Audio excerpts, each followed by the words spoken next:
Ya. Saludos a todos los asistentes. Agradezco al comité organizador por haberme invitado a participar en este primer Congreso de Ciencias Básicas y Especialidades Clínicas. Mi nombre es Astrid Feicán Alvarado, soy médico internista, realicé mi posgrado en la Facultad de Ciencias Médicas de la Universidad de Cuenca. Además, realicé un máster en enfermedades autoinmunes en Barcelona, España.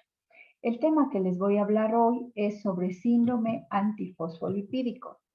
Vamos a abordar los siguientes tópicos acerca de este síndrome: la introducción, epidemiología, etiopatogenia, clasificación, manifestaciones clínicas, tratamiento y conclusiones. Este síndrome fue descrito originalmente por Graham Hughes. Es una enfermedad autoinmune caracterizada por la presencia de trombosis venosa y arterial o arterial asociada a morbilidad obstétrica en presencia de anticuerpos antifosfolipídicos.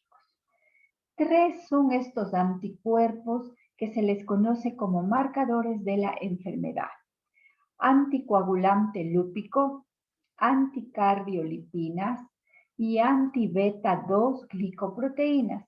Entre paréntesis, pues están las siglas utilizadas en español y en inglés respectivamente, como encontramos pues en la literatura. Acerca de la epidemiología, ¿qué podríamos decir? Que la prevalencia de estos anticuerpos antifosfolipídicos en la población general es del 1 al 5%. La prevalencia del síndrome antifosfolipídico está entre 40 a 50 casos por 100.000 personas año, y la forma catastrófica, que se conoce como CAPS, se presenta en el 1% de pacientes con SAF. Este síndrome está presente en 7 al 15% de pacientes con lupus eritematoso sistémico. Se presenta también en otras enfermedades autoinmunes, pero con menor frecuencia. La edad promedio a la que se presenta esta enfermedad es 34 años. Sin embargo, un porcentaje pequeño, de hasta 10 al 15%, puede estar en personas mayores de 50 años. Es más frecuente en las mujeres. La relación mujer-hombre es de 3.5 a 1. Esta patología es responsable del 6% de morbilidad obstétrica, 13.5% de eventos cerebrovasculares, 11% de infarto agudo del miocardio, 9.5% de trombosis venosa profunda. Otras manifestaciones incluyen la presencia de trombocitopenia, anemia hemolítica autoinmune, livedo reticulares, tromboflebitis superficial, entre otras. Acerca de su etiopatogenia, pues es compleja. Existe una predisposición genética que está a múltiples antígenos de histocompatibilidad HLA.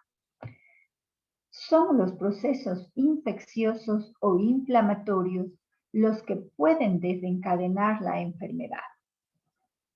El endotelio es la estructura más importante del SAF, donde ocurre la autoinmunidad y la inflamación. En este gráfico, pues, podemos ver que las infecciones, por un lado, procesos inflamatorios u otros estímulos como cirugías mayores, estrés, van a ir a actuar sobre las células endoteliales y los antifosfolipídicos circulantes. Estos se unen a los receptores beta-glicoproteínas y van a afectar las células endoteliales, causando una serie de efectos como inhibición de la enzima sintetasa del óxido nítrico, entre otros, a las plaquetas, causando aumento de tromboxano A2 o directamente a nivel de las células endoteliales, causando su disfunción. Todos estos van a hacer que los pacientes tengan un mayor riesgo de presentar trombosis, una ateroesclerosis acelerada, mayor riesgo de infartos de miocardio, de eventos cerebrovasculares, de disfunción placentaria, abortos, entre otros eventos. Dentro de las complicaciones obstétricas, lo que más se observa son la presencia de abortos recurrentes, restricción del crecimiento uterino y muertes fetales intrauterinas. Desde el punto de vista fisiopatológico o etiopatogénico, intervienen asimismo las anti-beta-glicoproteínas. ¿Qué hacen? Estas se unen al trofoblasto, interfieren con la implantación de la placenta. Esto dificulta el intercambio transplacentario entre la madre y el feto. También el factor tisular aumenta la actividad de los neutrófilos, contribuye a dañar el trofoblasto, causa injuria placentaria. Y la actividad antianexina 5 de los anticuerpos determina fenómenos procoagulantes. Entonces, todos estos contribuyen pues a la etiopatogenia desde el punto de vista obstétrico. En cuanto a la clasificación, se conocen pues el SAF primario, el SAF secundario, el SAF seronegativo y el catastrófico o su forma catastrófica.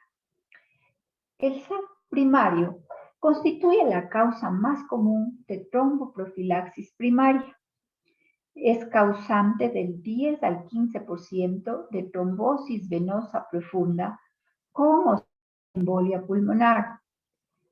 Un tercio de nuevos eventos cerebrovasculares en personas menores de 50 años, 10 al 15% de pérdidas fetales recurrentes. Pues debemos tener muy en cuenta pacientes jóvenes que presentan sin ninguna etiología eventos cerebrovasculares, debemos descartar este síndrome antifosfolipídico. Lo mismo, pues, mujeres que tengan abortos recurrentes. Y el síndrome antifosfolipídico secundario está asociado a una enfermedad autoinmune, principalmente el lupus eritematoso sistémico, pero también se asocia a otras enfermedades con menos frecuencia como la artritis reumatoide, la dermatopolimiositis, la esclerosis sistémica y el síndrome de Sjögren. ¿Cuándo denominamos SAF seronegativo? Cuando el paciente presenta manifestaciones clínicas de esta enfermedad, pero los anticuerpos antifosfolipídicos están negativos. Y cuando se habla de SAF catastrófico, cuando es una presentación grave de esta enfermedad, se presenta solo en el 1% de pacientes, predomina también en el sexo femenino con una relación mujer-hombre de 2.5 a 1. Entonces, aquí podemos ver que asimismo esta forma grave es cuando se presenta una trombosis simultánea en 3 o más órganos que tiene una evolución de menos de una semana, tiene anticuerpos positivos asociados y asimismo puede ser desencadenado por procesos infecciosos, cirugías, traumas. Este es el catastrófico. El cuadro clínico en general del síndrome antifosfolipídico es muy variado. Puede presentar manifestaciones a muchos niveles del organismo, pero sobre todo la presencia de trombosis venosas y arteriales. Puede causar trastornos neurológicos, cardíacos, cutáneos, hematológicos, obstétricos. Y estas manifestaciones se van presentando en forma simultánea o sucesiva y puede existir de semanas a años entre unas y otras manifestaciones.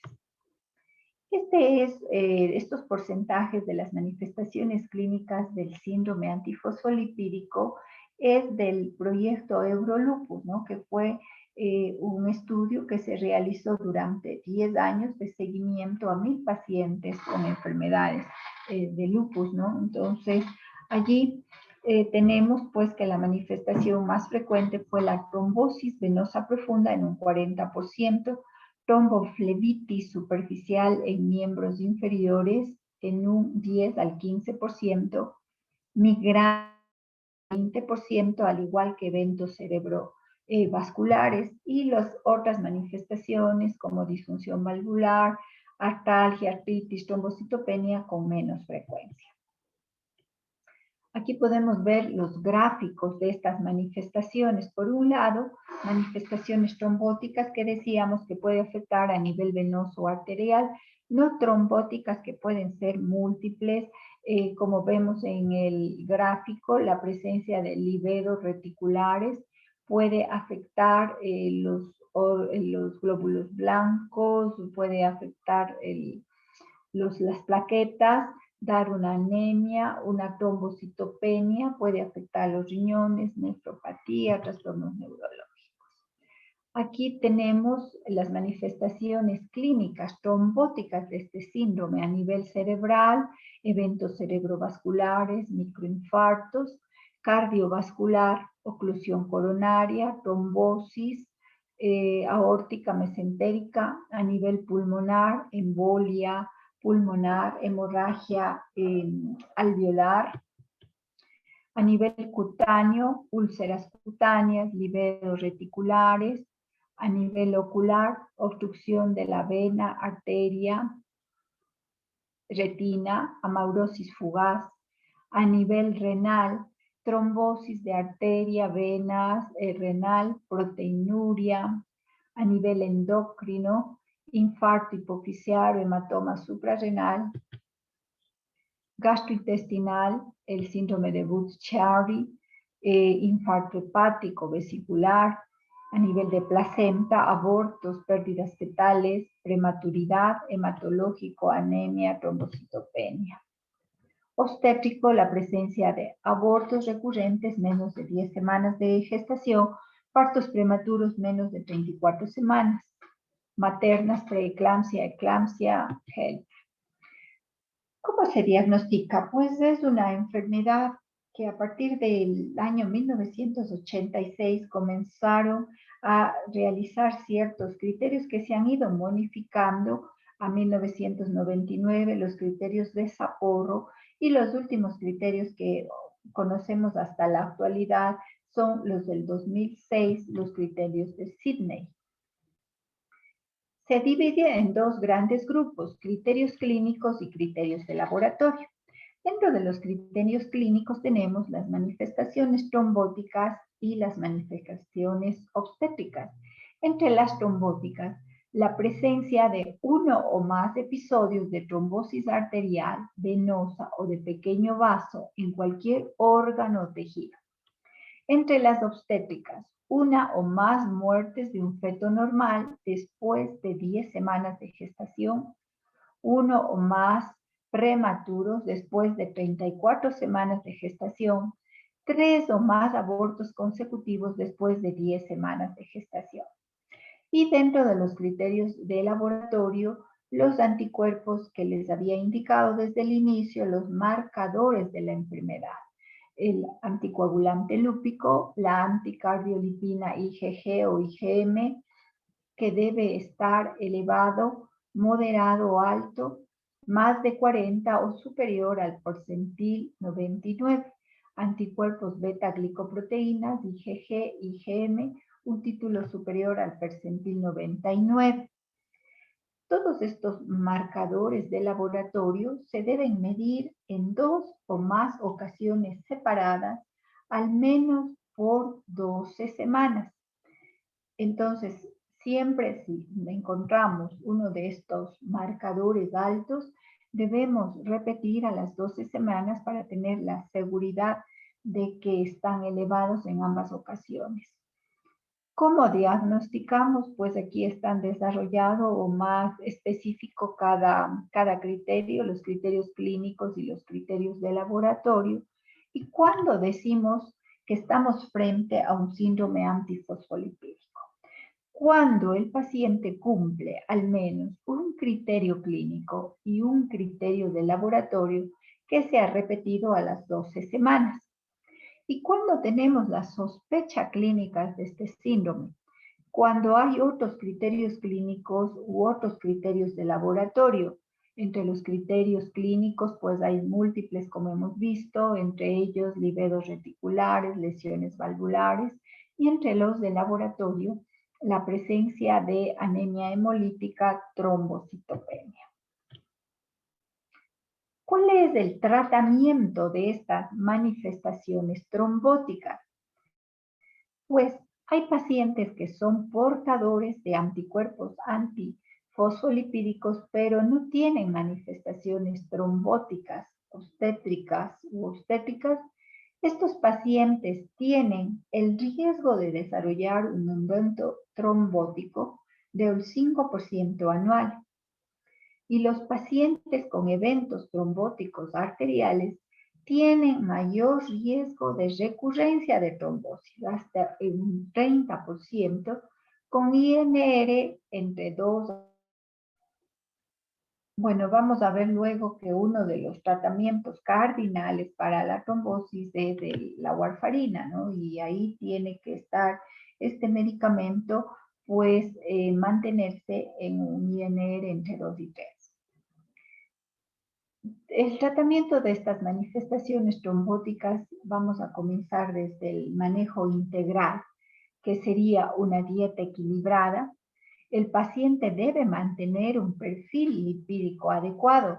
Recuerden que desde el punto de vista de su etiopatogenia, a la final había una disfunción del endotelio y esto era lo que hacía que el paciente tenga mayor riesgo para desarrollar una ateroesclerosis. Debe haber una actividad física individualizada de acuerdo a la condición del paciente. Debe abandonar el hábito tabáquico. Bueno, hoy existen múltiples guías para el tratamiento de del síndrome antifosfolipídicos, donde se ha visto las guías además de EULAR y otras guías a nivel internacional. ¿Cuál es el tratamiento dividiéndolo en profilaxis antitrombótica primaria, profilaxis antitrombótica secundaria? ¿Qué utilizamos en profilaxis antitrombótica primaria? Utilizamos agentes antiplaquetarios. ¿Cuál de ellos? Pues la aspirina a dosis baja. La dosis promedia es 100 miligramos diarios. ¿En cuál personas o en qué personas debemos administrar este fármaco? En portadores de anticuerpos antifosfolipídicos asintomáticos que tengan un perfil de riesgo alto con doble o triple positivo. ¿A qué se refiere?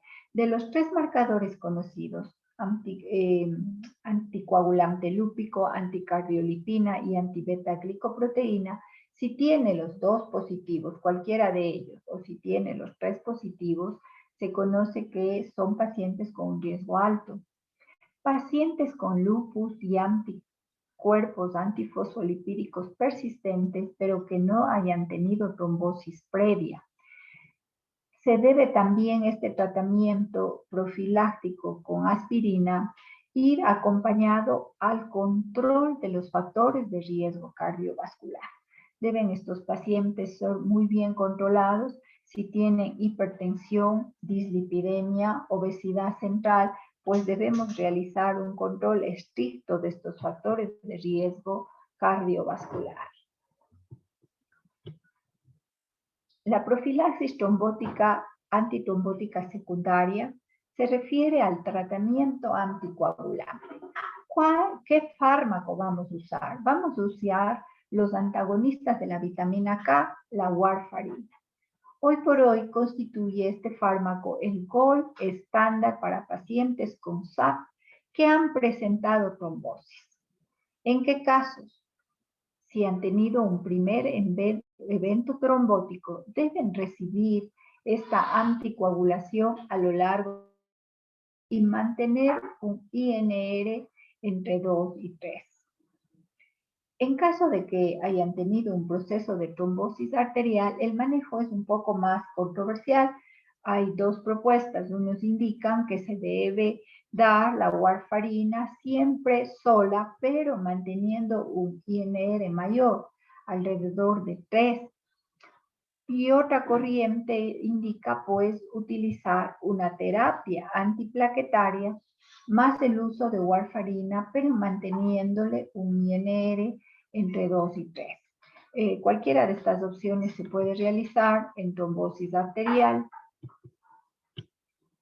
Dentro de los anticoagulantes orales directos, los que conocemos hoy son el dabigatran, que es un inhibidor directo de la trombina, y los inhibidores del factor 10, que es el rivaroxaban. Estos pues tienen ventajas y desventajas. ¿Cuáles son las ventajas? Que son ya unas dosis fijas preestablecidas, no necesitan control por laboratorio, no interactúan con alcohol, alimentos y muchos fármacos.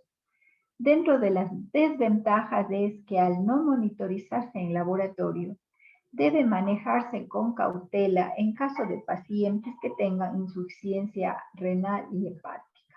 Carecen de antídoto y siempre tienen un costo mayor. Pues esta es otra opción, pero vamos a ver que no es que todo paciente que tuvo ya un síndrome antifosfolipídico con un evento trombótico debemos utilizar estos anticoagulantes orales directos. Pues es más fácil para el paciente porque solamente toma la tableta y no tiene que hacerse los controles como en la warfarina. Pero sigue siendo la warfarina el estándar, es el que vamos a utilizar en todos los pacientes en las condiciones que les había mencionado. A veces resulta medio complicado los pacientes realizarse controles de sangre con frecuencia hasta llegar al INR adecuado entre 2 y 3, pero sigue siendo el tratamiento gold estándar. Sin embargo, con estos nuevos fármacos que existen, sí se puede utilizar estos fármacos, pero ¿en qué casos? Pacientes con síndrome antifosfolipídico que tengan un perfil de bajo riesgo, cuando hayan tenido una intolerancia o alergia a la warfarina, cuando no hay una adherencia al tratamiento con warfarina, o cuando hayan tenido un solo evento trombótico anterior y se hayan mantenido estables en los últimos 6 meses de seguimiento, que no hayan presentado episodios de sangrados ni trombosis mayor. Se han realizado algunos estudios comparando la warfarina con estos nuevos anticoagulantes, específicamente el estudio TRAPS. Este se realizó en 120 pacientes con SAP triple positivo, es decir, que tenían los 3 presentes. Recibieron tratamiento con rivaroxaban y warfarina. Sin embargo, los pacientes con rivaroxaban estaban asociados a más eventos adversos con la warfarina. Se tuvo que terminar prematuramente el estudio por mayor riesgo de eventos trombóticos. 7 pacientes con rivaroxaban versus 0 con warfarina. ¿Por qué se piensa que fue una falla del rivaroxaban? Por la pobre adherencia, insuficiente concentración del fármaco, diferente mecanismo de acción con respecto a la warfarina y más alta generación de trombina.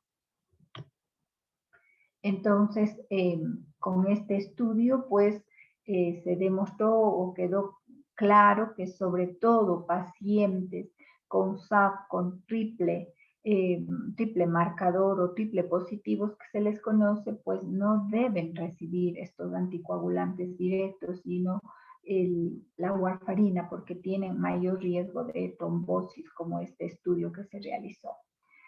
Aparte de los fármacos que hemos indicado, tenemos que para las manifestaciones trombóticas también podemos utilizar las estatinas, la vitamina D y la hidroxicloroquina.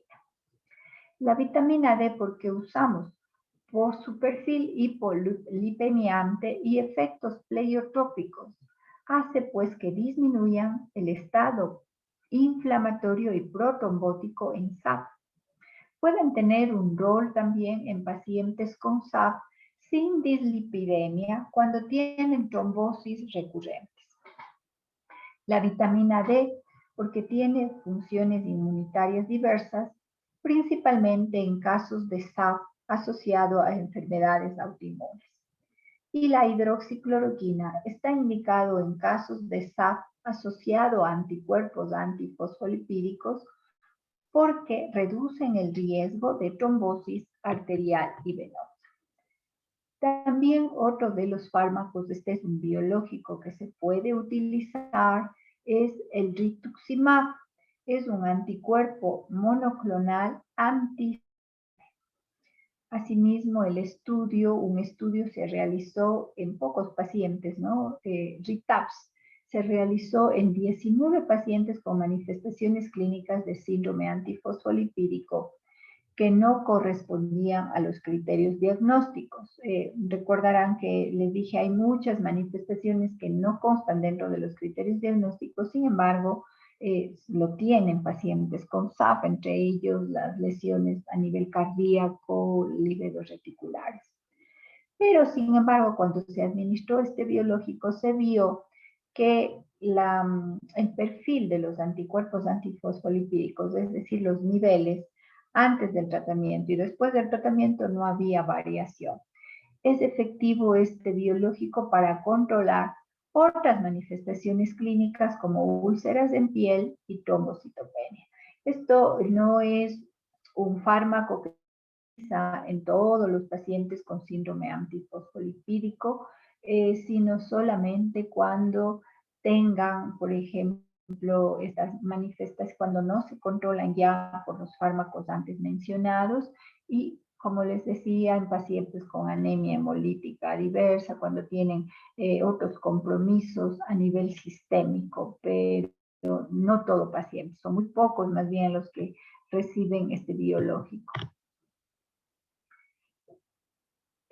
Cuando tenemos ya pacientes con manifestaciones obstétricas, debemos solicitar los anticuerpos antifosfolipídicos en casos de preeclampsia severa, menos de 24 semanas de gestación, cuando ha habido un embarazo con restricción del crecimiento uterino, muerte fetal, abortos recurrentes y síndrome de Gell. Estos pacientes que tienen SAF o anticuerpos antifosfolipídicos tienen muy alto riesgo obstétrico y requieren un mayor control, sobre todo de la tensión arterial, la proteinuria y del crecimiento fetal, pues estos son embarazos de alto riesgo, ¿no? Y para el crecimiento fetal lo que se usa es el seguimiento por la ecografía Doppler, porque esto nos sirve para predecir el desarrollo de preeclampsia. Además, el ecodoppler de la circulación fetoplacentaria se debe realizar entre la semana 20 a 24 de gestación y luego cada 4 semanas hasta el final de la gestación. ¿Cuál es el tratamiento de pacientes que tengan manifestaciones obstétricas? Hay pacientes mujeres que son portadoras del síndrome antifosfolipídico, pero que no han tenido este síndrome, ¿no? Son portadoras de los anticuerpos, pero no han tenido el síndrome antifosfolipídico. ¿Qué se debe utilizar? La aspirina a dosis bajas, asimismo hasta 100 miligramos. Se ha comprobado que este fármaco en etapa preconcepcional disminuye el riesgo de desarrollar preeclampsia y parto pretérmino antes de las 34 semanas de gestación. En mujeres que tienen el síndrome antifosfolipídico y que ya han tenido manifestaciones trombóticas, se debe utilizar heparina de bajo peso molecular a dosis de anticoagulación durante toda la gestación y aspirina a dosis bajas, es decir, debe utilizarse dos fármacos, la heparina y la aspirina. La heparina, esta se debe horas antes del parto y reanudar entre 6 a 8 horas después del parto. Y debe mantenerse la heparina hasta 6 semanas después del parto. En caso de tratamiento del SAF en el embarazo, pero que ya sean refractarios, debemos utilizar glucocorticoides, debemos utilizar en ocasiones, en casos graves, plasmaféresis, inmunoglobulinas intravenosas e hidroxicloroquina. Hay varios estudios que se han realizado, entre ellos el estudio IMPACT, para ver si otros fármacos se pueden utilizar en estos pacientes con obstétricos, ¿no? Y son los biológicos, los anti-TNF.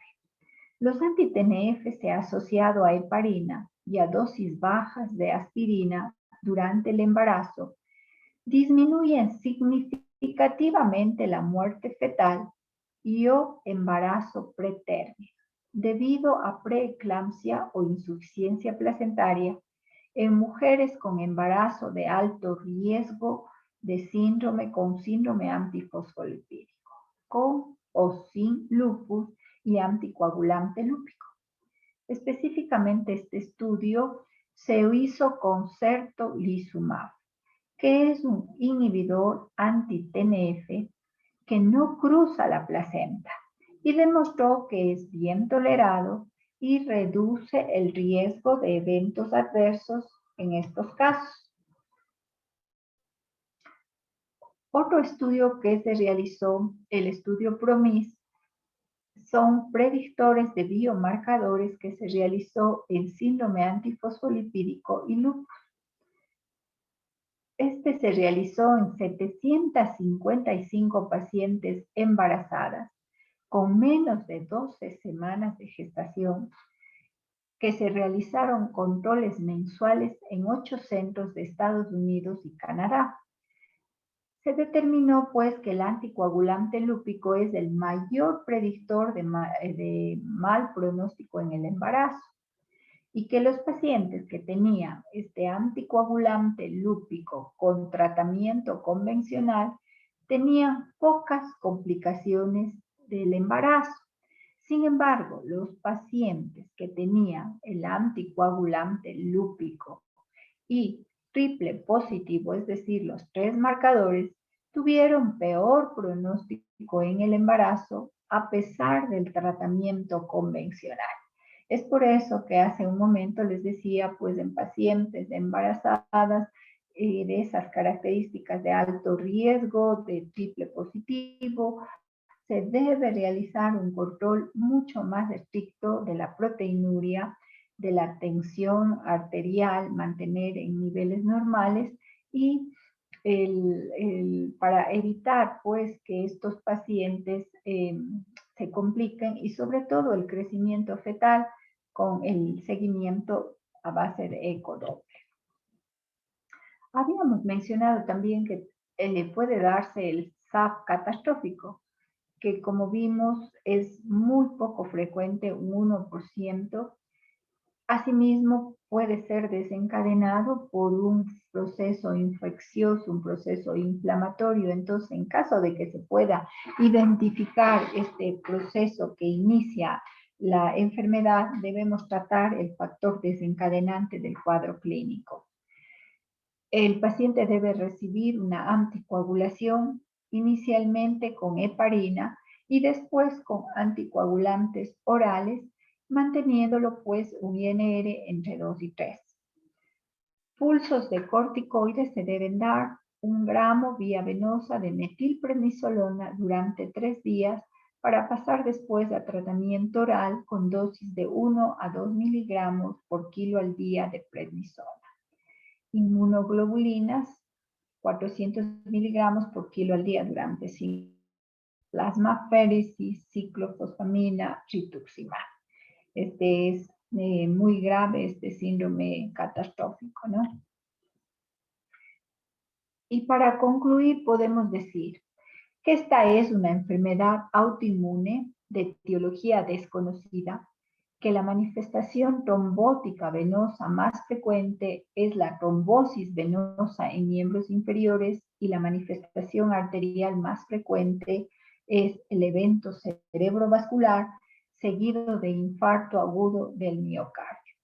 Las manifestaciones obstétricas más frecuentes son abortos recurrentes, pérdidas fetales, preeclampsia y eclampsia. Lo que debemos también concluir es que las mujeres que tienen este síndrome antifosfolipídico durante el embarazo, pues está contraindicado la warfarina porque es teratogénico. Por eso hemos dicho que estas pacientes pues deben recibir heparina y aspirina durante todo el embarazo.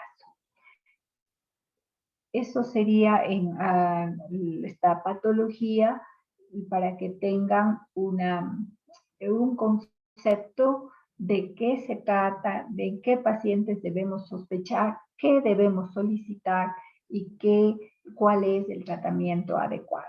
Son pacientes de alto riesgo, sobre todo las embarazadas, que deben ser derivadas al especialista por las complicaciones que pueden tener. Muchas gracias a todos. Gracias.